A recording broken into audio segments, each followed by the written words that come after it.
हरे Krishna. 2 minute का ये प्रसंग बड़े ध्यान से सुनेंगे और मोबाइल बंद ना करें और ध्यान से सुनिए। एक 16-17 साल की लड़की रोज एक महात्मा के सत्संग में जाती और हरि कथा सुन के अपने घर के काम काज में लगती। अब कुछ महीने बीते, महात्मा का ध्यान गया कि एक बच्ची आती थी लेकिन अब दिखती नहीं। तो किसी ने कहा, महाराज जी उसका विवाह हो गया है, अब वो ससुराल चली गई। ठीक, अब ससुराल भी उसी शहर में ही थे।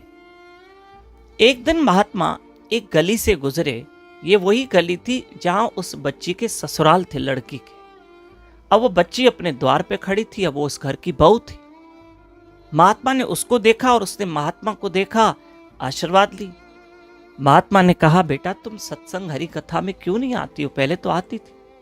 बोले, महाराज मेरी शादी हो गई, अब मैं क्या करूं, घर की जिम्मेदारी कर्तव्य, मुझे समय ही नहीं मिलता।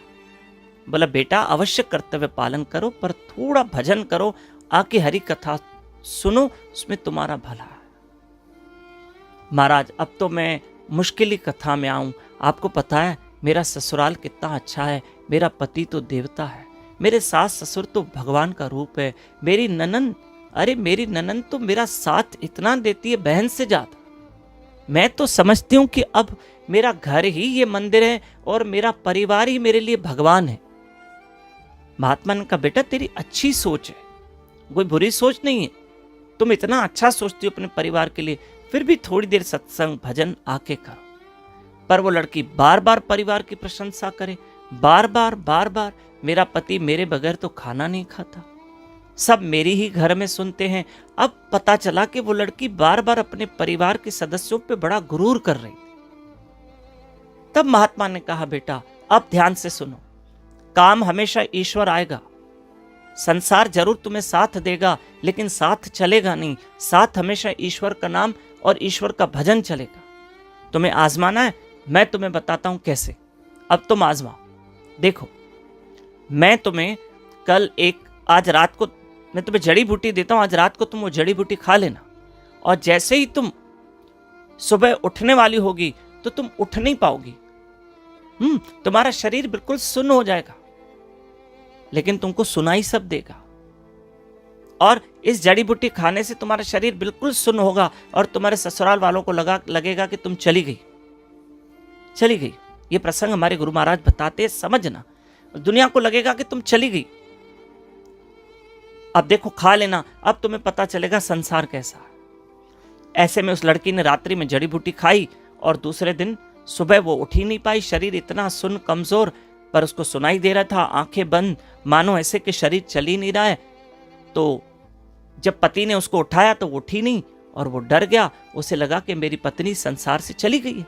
वो पति रोने लगा, अपने माँ बाप को बुलाया, अपनी बहन को बुलाया, अर्थात उस लड़की के सास ससुर ननन पति सब रोए कि मेरी बीवी चली गई, वो कहे मेरी बहू चली गई, वो कहे मेरी भाभी चली गई।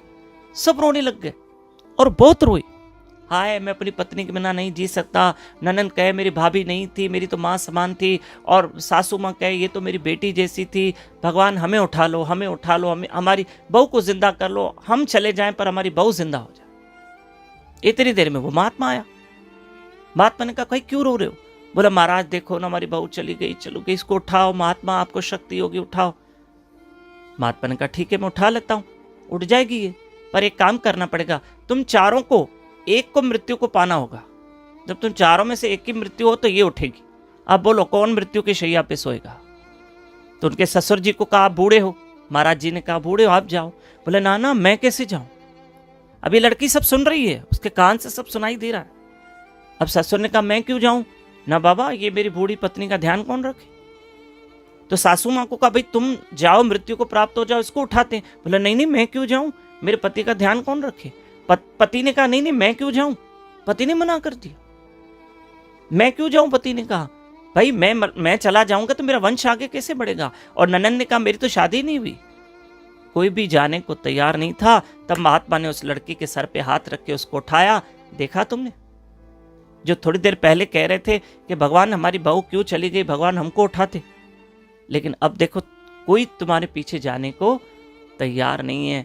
इसलिए बेटा एक काम करना, मैं तुम परिवार वालों को समझाता हूँ, उस बिटिया को समझाता हूँ कि देखो बेटी, इन सबों ने क्या कहा, कितना रो रहे थे, देखा तुमने, और ये तो कह रहे थे भगवान हमें उठा लो, पर देखा अब जब मैंने उनसे कहा तो सबने बहाना कर दिया। तो बेटा, मैं बेटी तुम्हें भी कह रहा हूं, परिवार वालों को भी कह रहा हूं, इसलिए ये संसार है, हम अपने कर्तव्य जरूर निभाने आएंगे और जरूर निभाएंगे, लेकिन ईश्वर को मत भूलो। कम से कम इंसान जाए तो राम का नाम अपने साथ लेके जाए, हरे कृष्ण कृष्ण कृष्ण हरे हरे, हरे राम राम राम हरे हरे। कोई किसी के साथ नहीं जाता है, लेकिन भगवान का नाम जरूर साथ जाता है।